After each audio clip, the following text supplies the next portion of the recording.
प्रभु कह रहे हैं अवाच्य वादांश्च बहून वदिष्यन्ति तवाहिता निंदन सामर्थ्यम ततो दुख तरम नुकिम।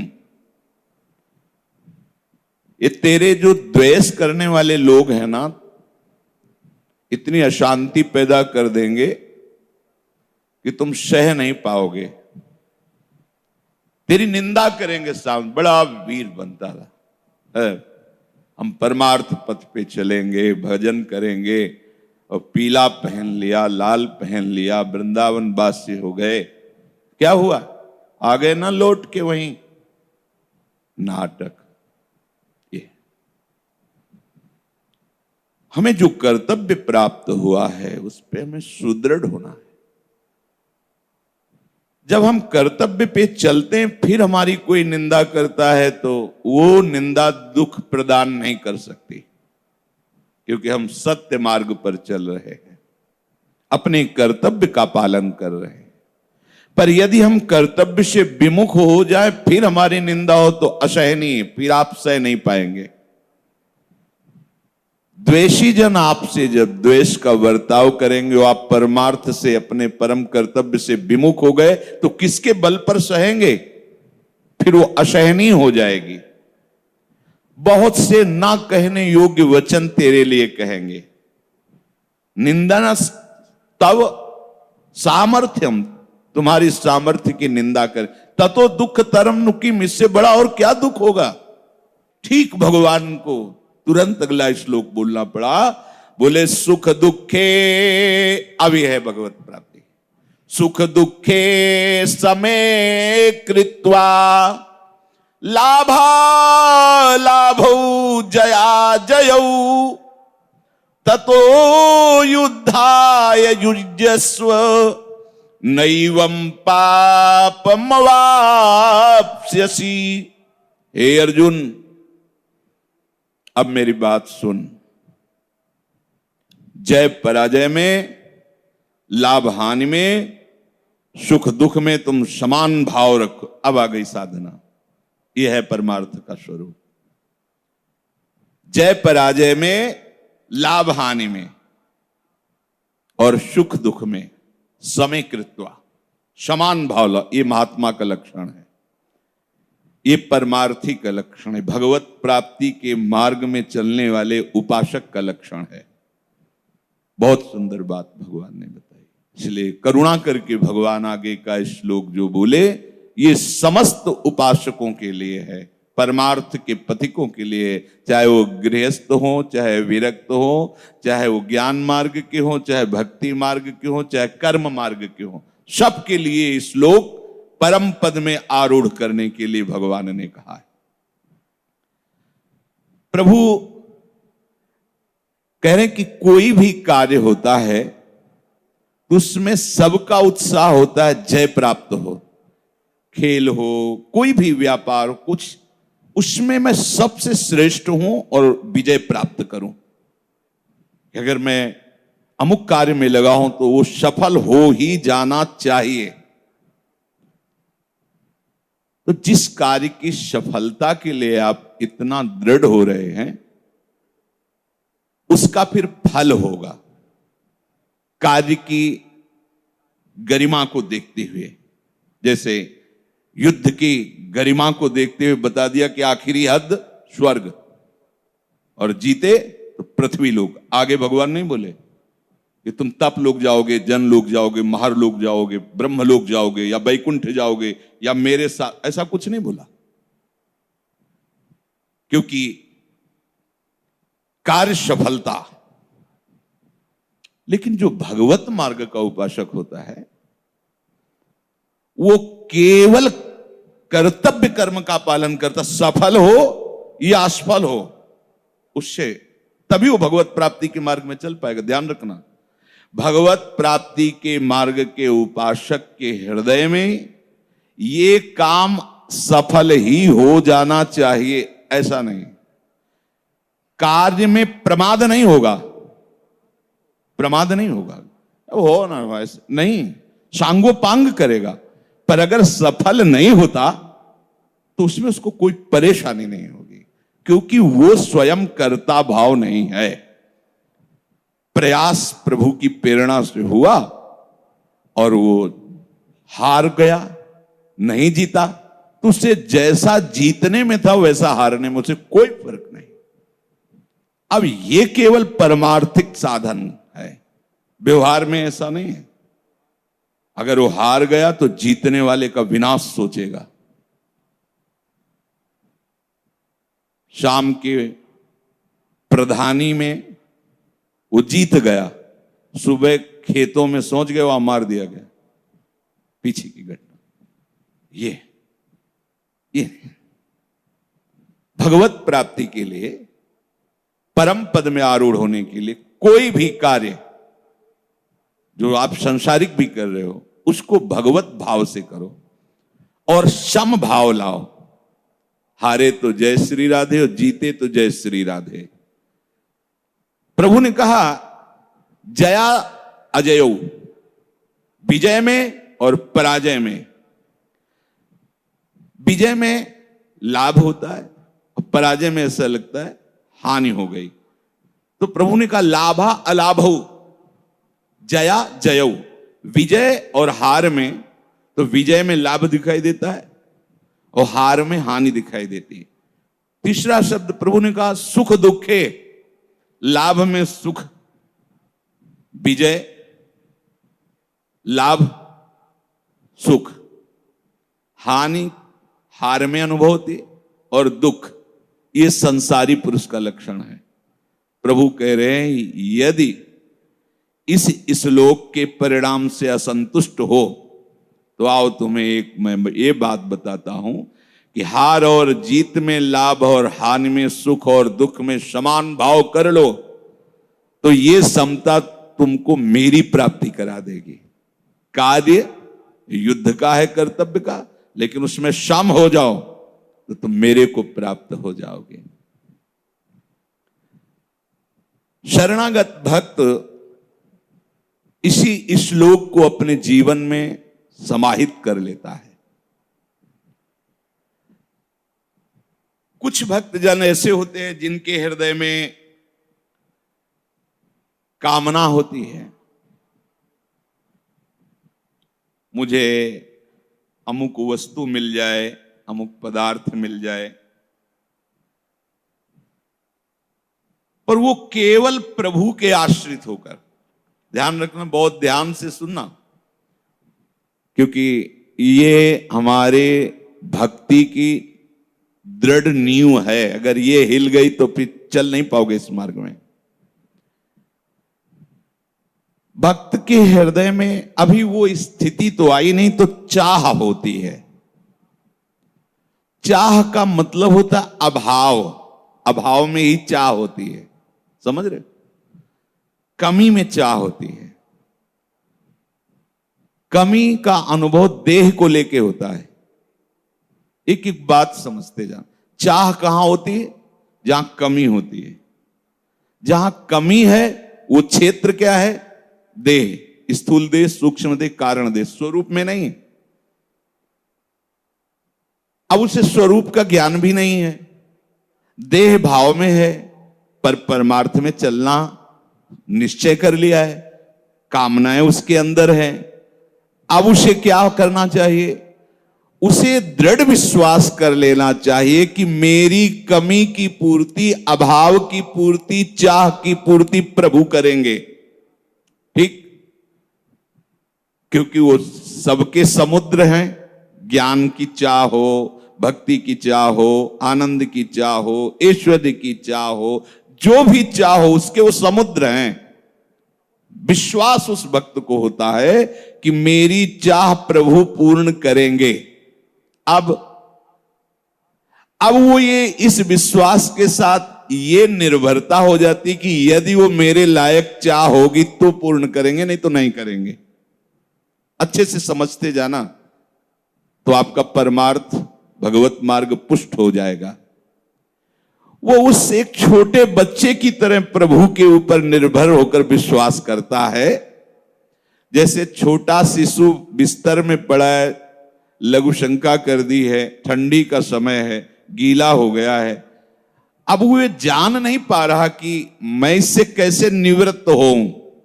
मुझे गर्म वस्त्र ओढ़ाए जाएं, जो गीले हो गए वो हटा दिए जाएं। वो कह नहीं रहा, पर वो रो रहा है।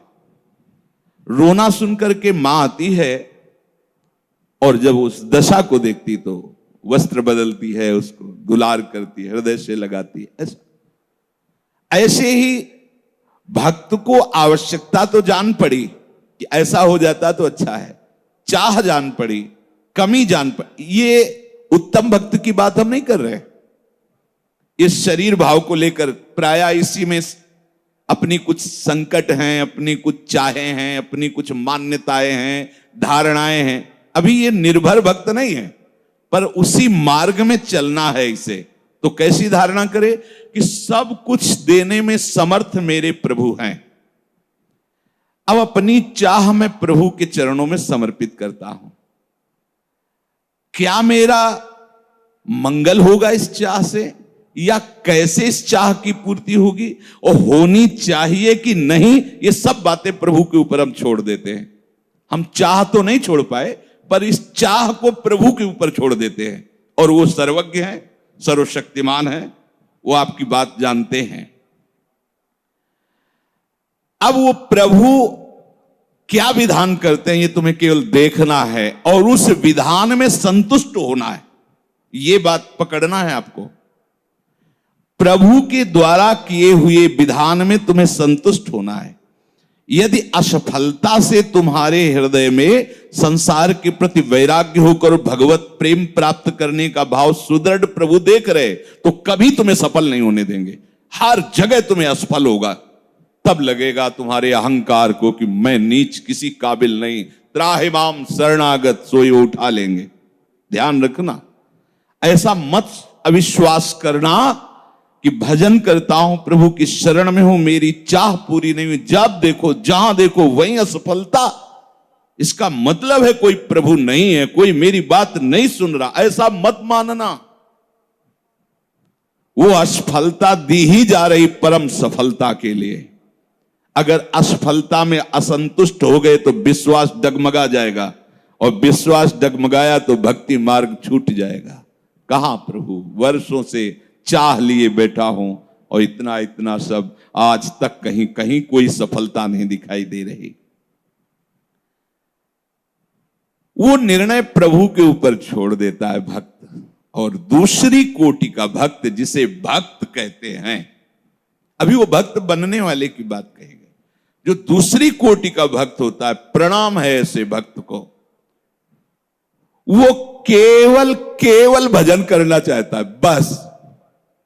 भगवान मिले कि ना मिले, सिद्धि मिले कि ना मिले, काम क्रोध जाए कि ना जाए, हमसे इसे कोई मतलब नहीं। हर क्षण मधुर मधुर केवल प्रभु का भजन बनता रहे, उनकी स्मृति बनती रहे। जब उनका मन आवे मिलने, जब उनका मन आवे विकार हटा दे, राधा राधा। कितना आनंद है। अभी देखो, अच्छा विकार होता कहां है, समझना, चतुराई है ये। जब भजन नहीं होता, विषय चिंतन होता है, तब विकार होता है। भजन हो रहा है तो विषय चिंतन नहीं हो रहा। जब चिंतन ही नहीं हो रहा तो उसकी सत्ता ही नहीं है। केवल भगवत चिंतन की मांग कोई बिरला होता है ऐसा। पहली जो अभी बात बताई गई, लगभग लगभग इसी में सब होते हैं। कम से कम सम्मान से तो यार जीवित रहे, ये भी चाहे। चार लोग वाह वाही वाह, इतना तो चाहिए ही। ठीक है, कीर्ति समुद्र है प्रभु, ये बात समर्पित कर दो प्रभु के चरणों में। उनको लगेगा तो इसके विपरीत सैकड़ों बार तुम्हारा अपमान करवाएंगे, नशा हिरन हो जाएगा कीर्ति का। अगर उनको लगा कि संभल करके निकल जाएगा तो दे भी सकते हैं। वो सच्चे हैं, सत्य है, वो वही करेंगे जिससे तुम्हारा मंगल होगा। आप कभी अविश्वास मत करना, उनके हर विधान में परम मंगल छुपा हुआ है। जो निरंतर भजन करना चाहता है, भगवान उसके अधीन होते हैं। उसको यह भी फिक्र नहीं होती कि कब प्रभु के दर्शन होंगे, कैसे प्रभु के दर्शन होंगे। वे सब प्रभु को स्वतंत्र कर आपका जब मन हो जैसे। क्यों? ऐसा क्यों? क्योंकि भजन करने में उसको इतना आनंद प्राप्त हो रहा है, और जब भजन में आप तन्मय होंगे तो आप कहो कि प्रभु कभी मत मिलना, वो दूर नहीं रह सकते, वो आपके नेत्र में मन में समा जाएंगे, क्योंकि नाम नामी एक ही है। तो नाम चल रहा है तो रूप लीला सब चल, ये बड़ी चतुरतापूर्ण भक्ति का स्वरूप प्रकाशित हुआ। कुछ नहीं चाहिए, भगवत दर्शन की भी, भगवत भजन की, ये खास बात हमने बड़े बड़े महापुरुषों से सुनी है कि जो उत्तम भक्त होता है, किसी भी तरह की कोई शर्त नहीं, केवल भजन, भजन के लिए भजन। श्री हरिवंश नाम नित कहो, और नाम प्रताप नाम फल लहो, नाम हमारी गति सदा, ये है। रात दिन नाम जप कर रहे हैं, और नाम का फल नाम में प्रीति होना, और नाम ही हमारी गति। अब हमें कोई गति नहीं चाहिए, कोई मति नहीं चाहिए, कोई फल नहीं चाहिए, निरंतर भजन चल रहा है। जब कोई शर्त आपने नहीं रखी तो कोई शर्त आपने भी नहीं रखी। बिना शर्त के आप प्रेम कर रहे हो तो बिना शर्त के वो बिक गए। अब कोई परीक्षा नहीं, कोई प्रश्न नहीं। ध्यान रखना, ये प्रश्न और परीक्षाएं जितनी बातें हैं ये सब पहले में हैं, जो अभी वर्ण, इसमें नहीं, उसकी चाह ही नहीं है। मिलो ना मिलो, मान करो अपमान करो, निंदा करो, लाभ है हानि है दुख है, इससे कोई मतलब। एक बात पकड़ लो, मुझे भजन करने के लिए ही भजन करना है। आपको क्या मिला इतने दिनों से भजन कर रहे हो? यही कि इतने दिनों से हमारा समय भजन में जा रहा है, यही मिला। और क्या? नहीं, कोई भगवान कोई अनुभव में जरूरत नहीं है। राधा राधा राधा राधा देखो तो आप करके, जो शास्त्र कह रहे, महापुरुष कह रहे, इसमें बहुत रहस्य होते हैं। आप लोगों का दर्शन की भी लालसा नहीं, इसलिए कि वो समा गए तुम में। रोम रोम हरि रमि रहे, रही न एक कोठोर। आप देखो तो कर, ये संतों की बड़ी रहस्यमयी वाणी होती है।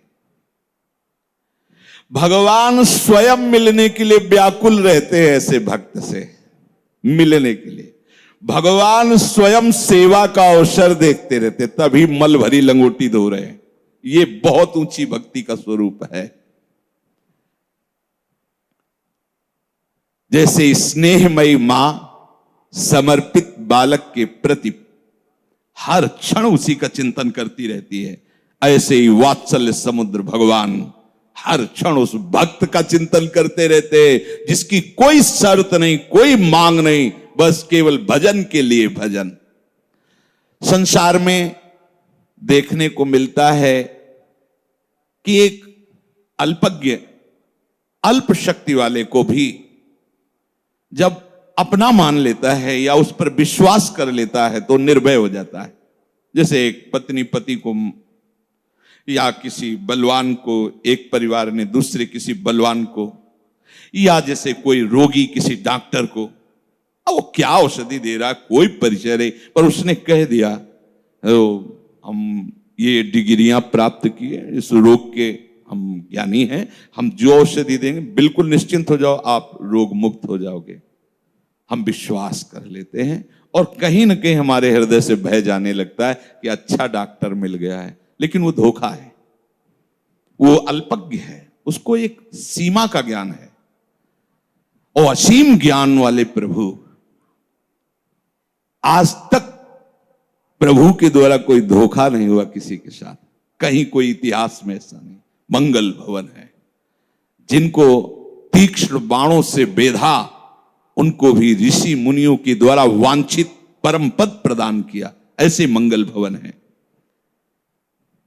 हमारा पूरा का पूरा समर्पण प्रभु के चरणों में हो जाना चाहिए।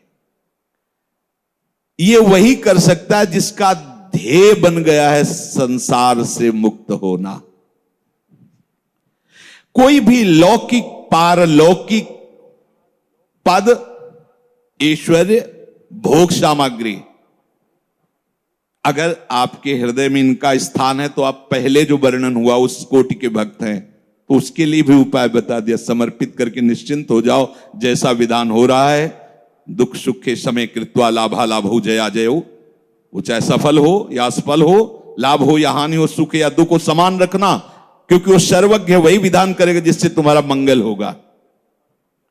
जब साधक लौकिक पारलौकिक समस्त भोगों से वैराग्य प्राप्त कर लेता है, तब उसके हृदय में दैवी शक्तियों का प्रादुर्भाव होता है, दिव्य।